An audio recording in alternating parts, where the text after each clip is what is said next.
thank Micah for the reading today. And we're going to, in the song, it's just sung, and in fact, all the songs just fit perfectly with what we're going to talk about. Kathy and I, we're from the great state of Washington. I got that nickname a long time ago, so it stuck with me, and I enjoy it. Got several kids at home.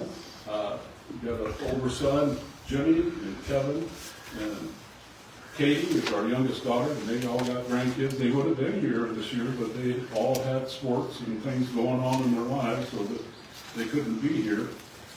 I got a special request for you today, if you will, and this doesn't have to do anything with the lesson, but it has to do with me and Kathy. If you go to talk to Kathy, introduce yourself. Tell you who you are, because she might not remember you, and it's not her fault. But if you introduce her to you every time, and you might have to do it 2 or 3 times this week, but it's okay. Just let her know that you love her, and tell you who you are and where you're from. She would deeply appreciate that, and so will I. Over the last 58 years of being a Christian, I've heard this lesson probably 75 to 100 times and talked about it. It's a great message. It's a message that we hear 2 or 3 times a year, and we're going to pick out a few things that are just on the why factor. Why did this happen? Why? And as I go through the sermon this morning, I too ask these same questions. Why? And so it's not so much covering the whipping and the beating that Christ took, but some of the things that happened to him during that journey. We want to first look at is the crown of thorns. Why a crown of thorns? You know, why don't they just put a sheep header's goat, mule head cap on his head and call him, you know, a country boy or whatever? You know, why a crown of thorns? And we'll look in Psalms, and it prophesies the coming of Christ and the crucifixion. It foretold. Everything that happened to Christ was foretold many, many moons ago, many centuries before that. So before we look into the crown of thorns, you got to look at what a crown of thorns is, or what is a crown. A lot of people depict Jesus wearing a wreath around his head, and that's not true. It was a crown. It covered his whole head, the thorns that were sharper than needles, and they plunged it into his head and made him bleed. You know, that's a terrible thing to happen. But so we'd like to look back into Genesis, the 3rd chapter. If you turn Genesis, the 3rd chapter, and the 16th verse, and we find here that the crown of thorns came from the curse that God put on Adam and Eve. Wow. Foretold many, many moons ago. That's why he wore the crown of thorns. Let's turn back here to Genesis, the 3rd chapter. If you excuse me while I wrote this tablet here, but it makes it a lot bigger for me to look at and see. As I studied the crown of thorns, it was a mind-boggling thing, you know, to see that. So, let's get to the right chapter. Right chapter. Sorry about that. Genesis, the 3rd chapter, and we'll start with the 16th verse.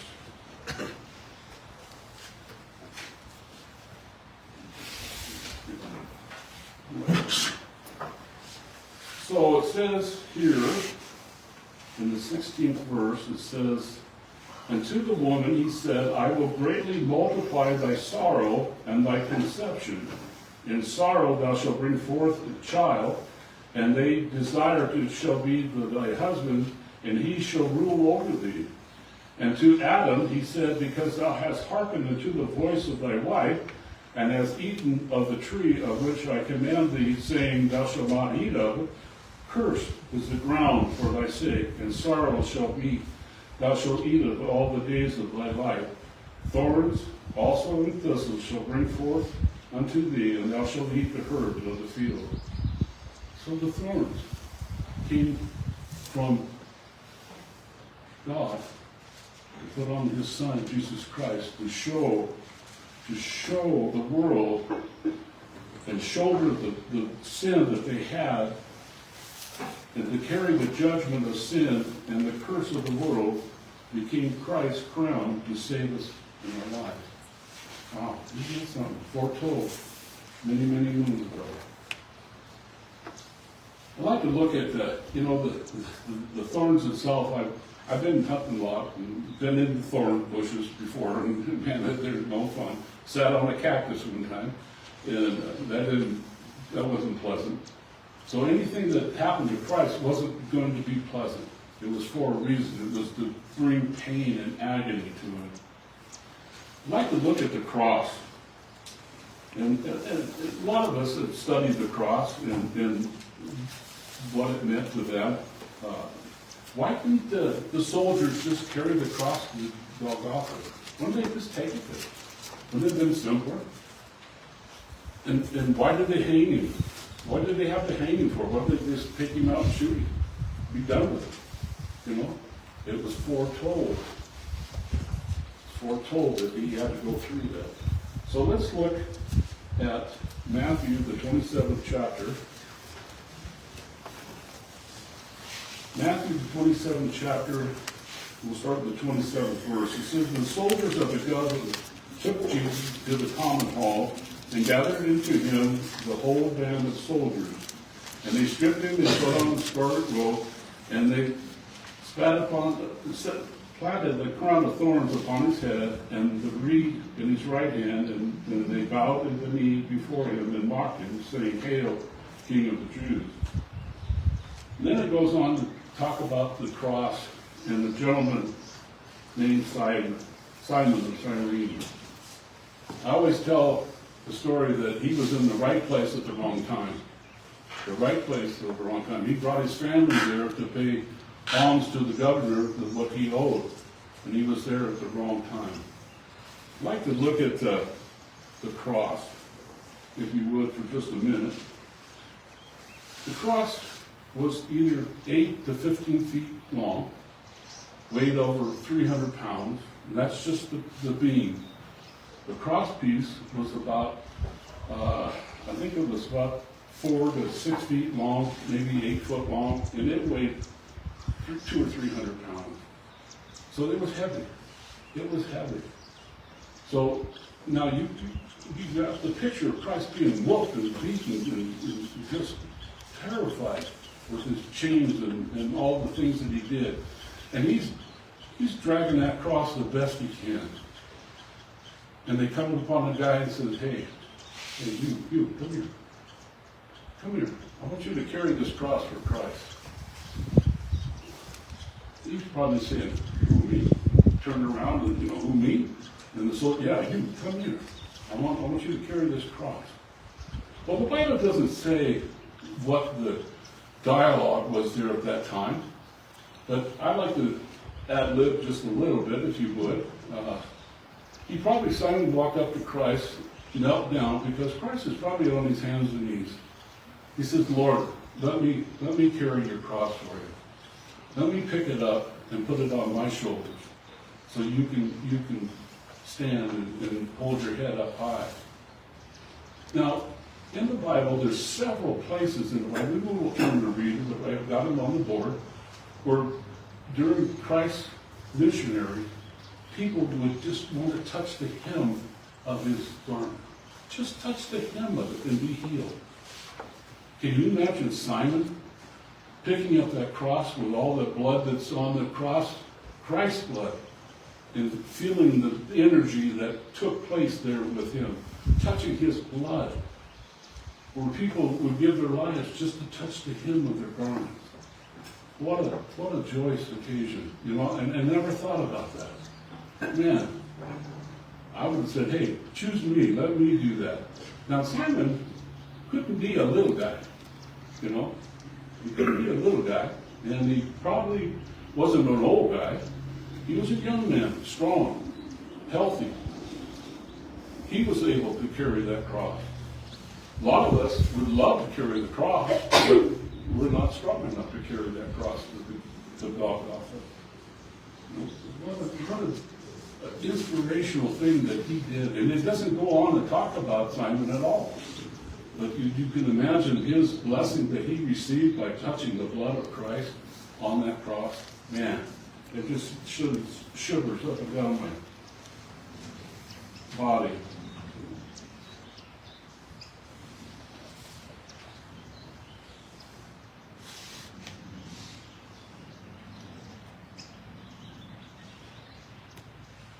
We sung the song, The Old Rugged Cross, and I've sung that song thousands of times, it seems like.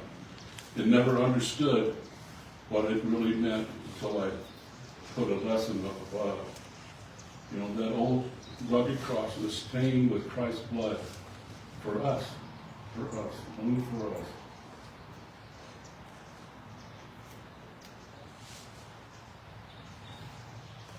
And about the ninth hour, Christ cried with a loud voice, saying, my God, why hast thou forsaken me?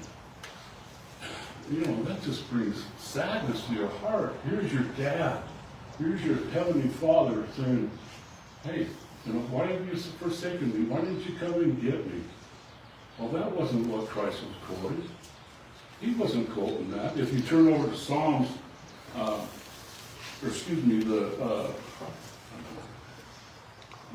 Psalms, the 22nd Psalms in the first verse. And it's a quote that Psalm of David says, in Psalm the 22nd chapter in the first verse, it says, my God, why hast thou forsaken me? Why art thou so far from helping me, and from the words of my roaring? It was a quote from the Psalms of David. Christ was a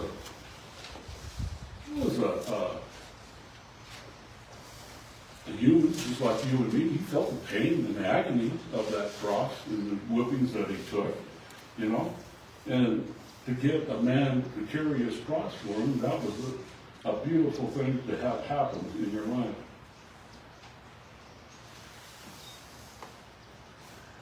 A lot of things happened in that 72 hours after Christ's crucifixion.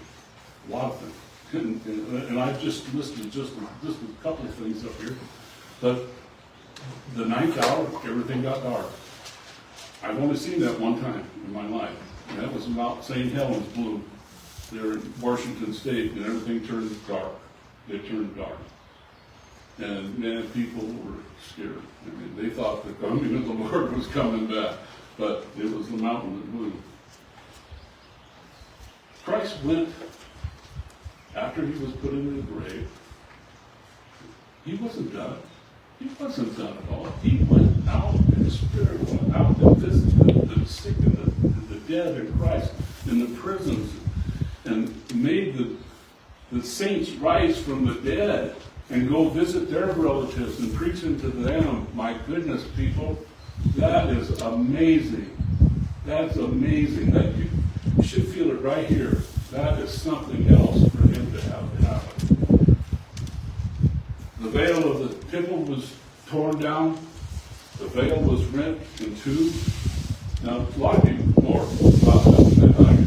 Okay, so I'm not scientific, but the curtain was at least the length of your palm to the end of your feet. At least that thick. And it was close to 30 feet high and 30 feet long. And it was torn in the middle, down to. Why? Why was that done?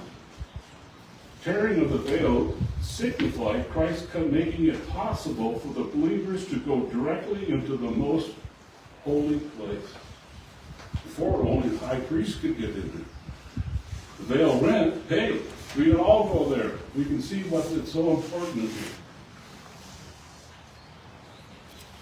So why, and that was done to institute his death a new way, taking the old law and doing away with it, and starting a new way.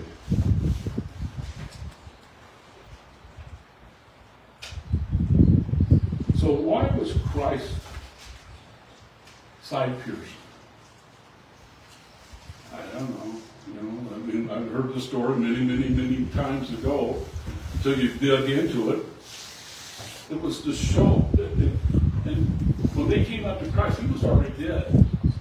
He cried out, "It's finished. It's done." Okay, and we're going to talk about that in a second. But the soldier came up with a spear and thrust it into his side. He was already dead. Why would he do that? To cause more pain and agony? No, he was dead.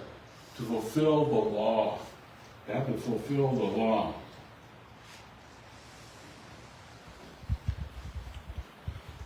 The blood that came from Christ's side was to cover the sins of the world and those to come. The water which flowed from his side is the watery grave in which we are risen. From the watery grave of baptism that puts us into Christ's body.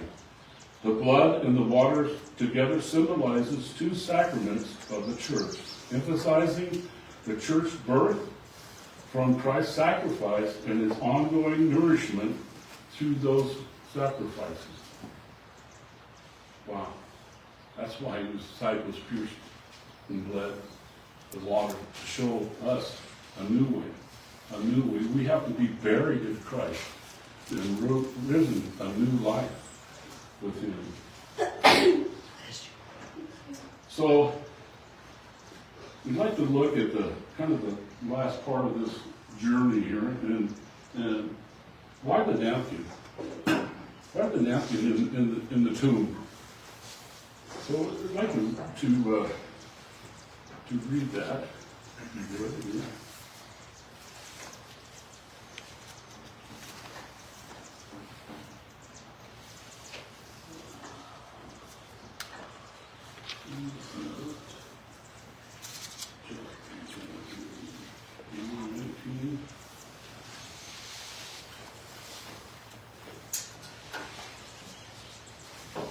Sorry about this, the papers are all mixed up here. John 19, we'll start with the 34th verse. It says, well, one of the soldiers with a spear pierced his side, and forth came out of the blood and water. And we see the record of that, and we read that record. But in the tomb, where Christ was carried to, after that sacrifice, after that cruel death of Christ, he was there for 3 days, and he rose and went to visit people there. And when they came to the tomb, they found the garments that he had laid on him were, one was cast to the side, and then the other one was folded and put by itself. So how important was in order to understand the importance of the folding of the napkin and to understand a little bit about the Hebrew tradition of that day, the folded napkin had to do with the master and his servant. Okay, the master and his servant. So the master would come and sit down for a meal, and his servant would have it all prepared for him. So when he got up and finished his meal, either he took the napkin and threw it on the plate. That meant he was finished. But if he folded the napkin nice and neat and laid it by the plate, it meant he was coming back. He's coming back. And we read about that all day. Christ is coming back, my friends. He's coming back.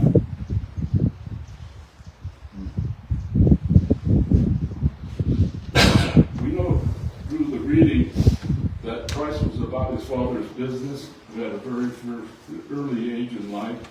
I'd like to look a little deeper into that that finishing part. The Greek word for finishing is telestai. It's telestai. It's finished. I didn't know that. So when Christ said it's finished, did he mean his whole operation was done? No. His earthly thing that he had done was finished. In the Hebrews tradition, there was 3 different ways things could be finished. One was that your debt was paid in full. So if you owed the master a certain amount of money, you paid it in full. It was called telestai. You were done. You were finished with it. And another way, was to Christ for them to, in the battle out there that they would be in, that they won the battle, they would yell out, telestai, it's finished, we won, it's done. And the third way is when we go through that watery grave of baptism and rise anew with Christ. Our old way is telestai. It's finished. It's done. It's done away with. We start a new life, a new way to get to heaven. Excuse me. The watery grave on the cross paid in full. The blood that was shed on the cross was paid in full. The way that we live our life can only be paid in full if we find our home in heaven with Christ, in Jesus. I'm going to post my thoughts this morning. I'm sorry they were so kind of jumbled up, but my thought for today is your lamps. How many people got lamps? I had an old kerosene lamp one time, but the 10 virgins, they took lamps and they didn't take enough of their oil. I'm telling you today, people, get your lamps out, clean them up, fill them full of oil. Be prepared for that day because he is coming back. He is coming back to get his loved ones. So that's my message for you this morning. Again, I thank you for the opportunity to stand before you. Got a little bit of a cough here, so I don't know where that came from. But, in our Christian walk, we need to remember this. We need to bring that to our minds every Sunday morning when he went through the crucifixion, the pain and agony that he wore for us, just for us. So, if I can help you in any way, come forward and make your wishes known. We can help you get baptized. We can certainly do that today too. So come and